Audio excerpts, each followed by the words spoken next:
Saya ada 3 cadangan penambahbaikan yang wajar dilakukan sebelum kita melaksanakan undang-undang GEG ini. Secara pendirian peribadi saya adalah untuk menyokong tetapi bersyarat dengan penambahbaikan ini. Cadangan yang pertama, kita tidak sepatutnya menjenayahkan pengguna. Focus on the source and the supplier.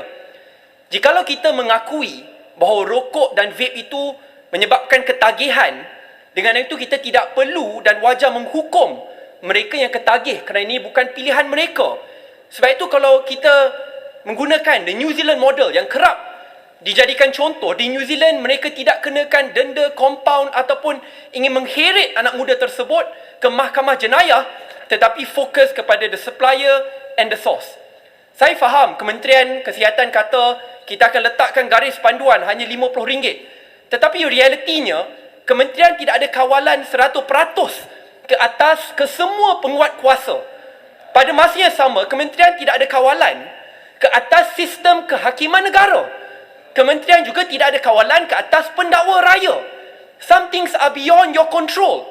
You cannot play judge, jury, prosecution and act as if everything is under the minister's control. Dan kita tak boleh sangka baik di mana menteri yang baik boleh berkekalan 5-10 tahun yang akan datang. DG yang baik boleh kekal 5-10 tahun yang akan datang. We must prepare for the worst. Itu yang pertama.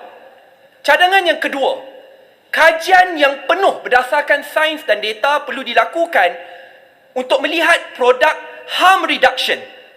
Kalau kita lihat di UK, lebih 50,000 perokok berjaya transisi daripada rokok kepada vape produk, di mana highest quit rate datang daripada kumpulan perokok ke vape pada 2019 kadar 59.7%, pada tahun 2020 pada kadar yang jauh lebih tinggi iaitu 74%. Mengikut Public Health England, vape itu 95% kurang mudarat jika nak dibandingkan dengan rokok.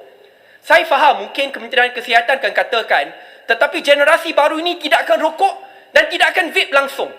But that's wishful thinking. Sebab itu pada hari ini kita lihat, walaupun dadah diharamkan 100%, tetapi realitinya masih ada rakyat Malaysia mengambil dadah. Dan sebab itu Prof. Adiba, we must respect her, mengamalkan taktik decriminalisation and harm reduction. Sebab kita akui, walaupun kita haramkan 100%, bukan semua orang akan ikut undang-undang. Persoalannya apabila ada kumpulan yang miskin, tercicir, terdesak, what do we do to help them? Sepatutnya ada proses transisi kepada harm reduction yang perlu kita lihat. Tetapi saya bukanlah expert. So my suggestion on this, present the data and science in parliament.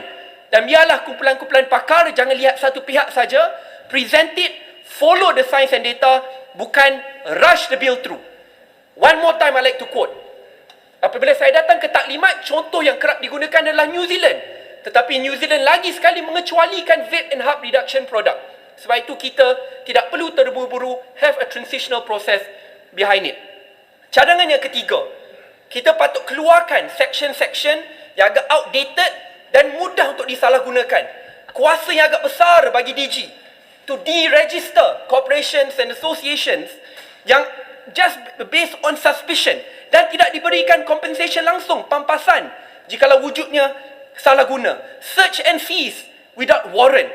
Saya rasa natijah bil ini, intipati bil ini masih dapat dikekalkan tanpa keperluan untuk ada sistem yang agak lapuk dan buruk ini.